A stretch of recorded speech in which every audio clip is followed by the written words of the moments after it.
하나님은 시내산에 강림하셔서 십계명을 주셨습니다. 그리고 20장 22절에서 22장 33절까지는 이 율법의 세부 항목에 대해서 하나님께서 말씀을 주시고 계십니다. 이 부분을 언약서라고 말합니다. 언약서에는 하나님의 백성들을 하나님께서 얼마나 사랑하시는지 구구절절히 알 수가 있었습니다. 오늘 본문은요, 사람을 해친 짐승을 어떻게 다루어야 하는지, 그리고 가축이 입은 피해를 어떻게 배상할 것인지에 관한 내용입니다. 여러분, 지금 한 나라의 법규를 말씀하고 계시는데, 소가 사람을 해친 그 일까지 그것을 말씀하고 계시다라는 것입니다. 여러분, 의아하지 않습니까? 지금 이스라엘 백성들은 가나안 땅에 도착한 것이 아닙니다. 광야 40년을 시작도 하기 전 이때 하나님께서 이 말씀을 주시는 것입니다. 그러니까 이 말씀 안에는요, 하나님의 약속이 들어가 있습니다. 어떤 약속입니까? 반드시 나의 백성들이 가나안 땅, 약속의 땅에 들어갈 것이라고 하는 전제가 있는 말씀이라는 것이죠. 이런 법규 속에서도 하나님께서 우리를 향한 그 언약, 약속을 우리가 살펴볼 수 있습니다. 뿐만 아니라 이 언약서에는 하나님의 백성들이 서로 어떻게 관계를 맺고 어떻게 섬기면서 생활해야 되는지를 아주 상세하게 가르쳐 주십니다. 오늘 소의 경우를 통해서 우리의 삶이 어떠해야 될지를 좀 살펴보겠습니다. 본문은 세 부분으로 볼 수가 있었는데요. 첫 부분은 28절에서 32절 내용까지인데요. 소가 사람을 받았을 경우를 말씀하고 있습니다. 자, 28절을 보면요, 소가 남자나 여자, 사람을 받아서 사람을 죽였다라면 소는 반드시 돌로 쳐 죽입니다. 그리고 그 고기도 먹어서도 안 됩니다. 자, 이 소의 경우는요, 이제까지 한 번도 사람을 해친 적이 없는 소로서요, 우발적으로 사람을 죽인 상황에 해당이 되어집니다. 그래서요, 주인은 형벌을 받지 않습니다. 주인은 그 소를 잃어서 재산성에 큰 손해를 입힌 것으로 보기 때문에 이미 부주의에 대한 죗값을 받은 것으로 간주를 했습니다. 자, 그런데요, 29절은 전혀 다른 내용이 나옵니다. 이 소가요, 사람들을 들이받는 버릇이 있어서 여러 차례 그런 경우가 있었기 때문에 경고를 받았습니다. 그런데 경고를 받고도요, 주인이 단속하지 않다가 사람을 바쳐서 죽으면요, 소도 주인도 함께 죽어야 합니다. 왜 그렇습니까? 말씀에 보면 경고를 받았으되 단속하지 아니하여라고 얘기하고 있습니다. 이 단속이라는 것은요, 지키다, 보호하다 이런 의미가 있는데, 지키고 보호하지 않는 주인의 책임이 있다라는 것입니다. 당시 고대의 함무라비 법전이나 히타이트법, 그리고 중기 아수르 법에 보면 모든 것이요, 물질로 다 돈으로 합의할 수 있었습니다. 주인을요, 죽이라는 법은 그 어디에도 없습니다. 그런데 유일하게요, 성경에서만 그 주인을 짐승과 함께 처벌하게끔 하고 있습니다.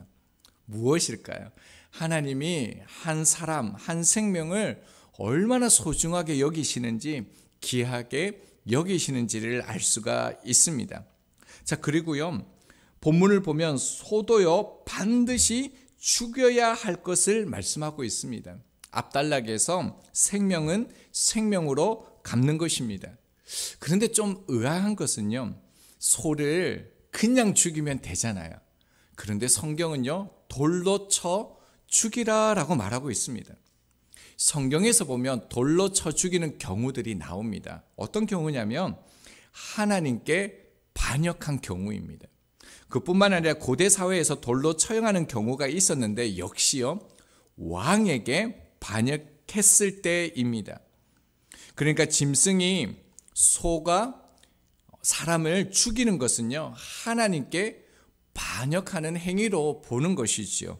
창세기 9장 5절과 6절입니다. 내가 반드시 너희의 피, 곧 너희의 생명의 피를 찾으리니 짐승이면 그 짐승에게서, 사람이나 사람의 형제면 그에게서 그의 생명을 찾으리라. 다른 사람의 피를 흘리면 그 사람의 피도 흘릴 것이니 이는 하나님이 자기 형상대로 사람을 지으셨습니다 라고 말씀합니다. 그러니까 이것을요, 하나님의 창조 질서를 파괴하는 것으로 보고 있다라는 것입니다. 그리고 그뿐만 아니라 이 소를 반드시 죽이라라고 말씀하시는 것은요, 사람을 보호하기 위해서입니다. 짐승이 다른 사람의 생명을 해치지 않도록 반드시 조치를 취해야 된다는 것입니다. 사람을 공격한 짐승은요, 다시 사람을 공격할 수 있기 때문에 하나님은 또 다른 하나님의 형상을 보호하기 위하여 반드시 죽이다라고 말씀하고 있다는 겁니다. 자, 그런데요, 30절을 보면 이렇게 말씀합니다. 만일 그에게 속죄금을 부과하면 무릇 그 명령한 것을 생명의 대가로 낼 것이요 라고 말합니다. 자, 피해자가요, 속죄금이죠. 배상금, 합의금을 원하면 주인이 죽지 않을 수가 있었습니다. 생명의 대가를 그 대신 지불을 해야 되는 거죠. 서로 합의가 가능한 것입니다. 자, 31절은요, 어떤 경우냐면 어린 아이와 같은 경우에도 하나님은 앞서 주신 그 법규를 동일하게 적용을 했습니다. 하나님의 나라는요, 차별이 없다라는 거예요. 어린아이나 어른이나 종이나 다 똑같이 차별이 없다라는 것입니다. 자, 32절은요, 소가 종을 죽였을 경우입니다. 소가 남종이나 여종을 죽이면요, 30세겔을 물고 소 역시 돌로 쳐 죽이게 되어집니다. 흥미로운 것은 그 고대 함무라비 그 법전이 굉장히 유명한 법전이잖아요. 거기에 보면 이렇게 나와 있습니다. 귀족이 죽었을 때는요, 30세겔로 나와 있습니다. 종은요, 은 20세겔로 나와 있습니다. 다른 법전을 보면요, 15세겔로 되어져 있습니다. 그러니까 지금 성경 이 언약서에 어떻게 지금 종을 취급하고 있다는 겁니까? 귀족과 종을 동일하게 여기고 있다는 거예요. 하나님께서 한 사람 한 사람을 하나님의 형상으로, 또한 모든 이들을 차별 없이 보호하고 있다는 것을 알 수 있습니다. 자, 그리고 33절에서 34절은요, 구덩이에 빠진 짐승의 그 손해를 입힌 경우에 대해서 지금 말씀하고 있는데요, 33절과 34절은요, 그 사람이 구덩이를 파게 되어집니다. 근데 관리를 하지 않아서 소나 나귀가 거기에 빠져서 죽으면요, 그 구덩이 주인이 짐승의 주인에게 돈으로 보상하게끔 했습니다. 그리고 그 죽은 것은요, 차지할 수가 있었습니다. 이 구덩이는 웅덩이를 말합니다. 당시에는 그 공공의 장소에 그 웅덩이를 파는 경우가 있었습니다. 왜냐하면 그 가나안 지역은 건기와 우기가 분명합니다. 그래서 비가 올 때 물을 받아 놓지 않으면요, 그 우기 때에 짐승뿐만 아니라 사람들에게 큰 위험이 될 수 있었기 때문에 이 구덩이를 파서 물을 받아 두었습니다. 이 구덩이가 때로는 얼마나 컸냐면요, 12m 그 정도 되는 아주 큰 깊이의 그 우물도 있었다라고 얘기합니다. 자, 큰 그 구덩이를 파면요, 울타리를 치고 조심해야 되는데 그렇게 하지 않았다라는 겁니다. 여러분, 12m에 그 빠지면 짐승이나 사람이 헤어나올 수 있겠습니까? 이런 예가 성경에 있습니다. 창세기 37장 24절입니다. 그를 잡아 구덩이에 던지니 그 구덩이는 빈 것이라 그 속에 물이 없었더라. 어떤 예입니까? 요셉이죠. 형들이 요셉을 죽이기 위해서 그 구덩이에 빠뜨렸는데 본문에 말하는 그 구덩이와 같은 그 경우입니다. 자, 그러니까 사람이 어떤 목적으로 구덩이를 팠다라면 잘 관리를 해서 타인의 생명과 재산에 피해를 주지 않도록 하라라고 말씀을 하신 것입니다. 자, 그리고요 35절에서 36절은요 소가 다른 소를 받아서 이제 생겼을 때 문제를 다루고 있습니다. 자, 35절은요 소가 다른 사람의 소를 받아서 싸운 경우입니다. 자, 이 경우도요 이 소가 다른 소를 받는 경우는 처음 있었던 일입니다. 이때 주인은 처벌을 받지 않습니다. 소가 죽으면요 살아있는 소를 팔고 돈을 나눔으로써 양측 그 주인에게 그 손실을 똑같이 나누어 질 수 있도록 하셨습니다. 자, 그런데 또 36절은 또 전혀 다른 경우입니다. 이 소가요 이전에도 싸움을 거르는 거예요. 다른 소를 또 받은 적이 있다라는 거예요. 자, 이 경우에는요 소를 팔지 않고요 살아있는 소로 반드시 배상을 하라라고 말씀합니다. 그리고 죽은 소는 가지고 있습니다. 자, 오늘 본문을 저희들이 살펴보았는데 보면이 어렵습니까? 어렵지 않죠. 이해하기가 어려운 것이 아닙니다. 그런데 어떤 면에서는요 이 본문이요 정말로 난해한 구절이라고 말할 수가 있습니다. 왜 그렇습니까? 여러분 그 강아지를 그 애완견으로 키우기는 하지만 혹시 소를 애완견으로 키우십니까? 그렇지가 않지 않습니까? 소를 애완견으로 소를 기르는 것은 정말 극소수의 사람들에게만 해당되어지는 그 경우이기 때문입니다. 자, 그렇다면 오늘 소의 이 짐승에 관한 부분은 우리가 우리의 삶에 오늘 주신 말씀인데 어떻게 적용할 수 있겠습니까? 자, 본문을요 문자 그대로 해석하지 않고 그 의미를 확장시키는 것입니다. 자, 소는 무엇입니까? 소유물이죠. 하나님께서 그 인간에게만 주시고 다른 짐승에게 주시지 않는 것이 있습니다. 그것은 자신에게 맡겨진 그 소유를 다스리는 지혜와 능력이라는 것입니다. 그러니까 오늘 말씀을 통해서 우리가 확장되는 의미를 가지면요 자신이 가지고 있는 모든 소유물을요 그 주인이 잘 관리하고 다스릴 책임이 있다는 겁니다. 예를 들면요 자동차가 되어질 수 있겠죠. 바퀴 너트가 꽉 조여지지 않으면은 빠질 위험이 있습니다. 큰 사고로 연결되어질 수 있죠. 자, 그런데도요 점검을 받지 않아서 인명사고를 나게 되면 어떻습니까? 거기에 대해서 책임을 져야 된다는 거예요. 그러니까 타인의 생명과 재산을 보호하기 위해서 우리에게 있는 그 모든 것을 잘 관리하고 다스려야 된다는 그 의미가 있습니다. 자, 또 다른 확장의 의미는요 본문과 연관된 다른 성경 본문을 찾아봄으로써 이 말씀을 오늘 우리에게 적용할 수가 있습니다. 자, 본문의 말씀은요 모든 소유물로부터 사람의 생명을 보호하기 위해 세워진 율법이죠. 자, 그러니까 타인의 생명과 재산을요 나의 것과 같이 소중히 여기고 책임을 지는 마음을 가지라는 것입니다. 여러분 인류 가운데 유일하게요 자기 행동에 책임을 지시는 분이 계십니다. 누구십니까?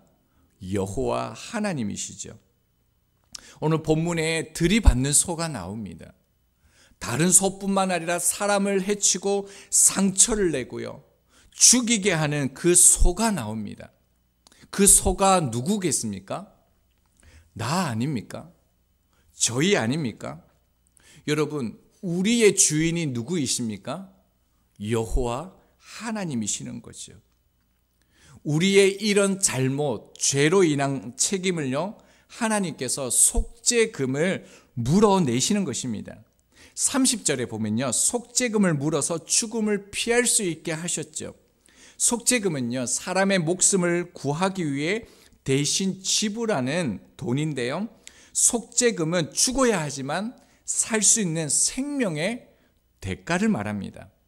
이 속죄금의 뜻이 뭐냐면요 몸값, 그리고 우리가 잘 아는 역청, 그리고 죄를 덮어주다라는 의미를 가지고 있습니다.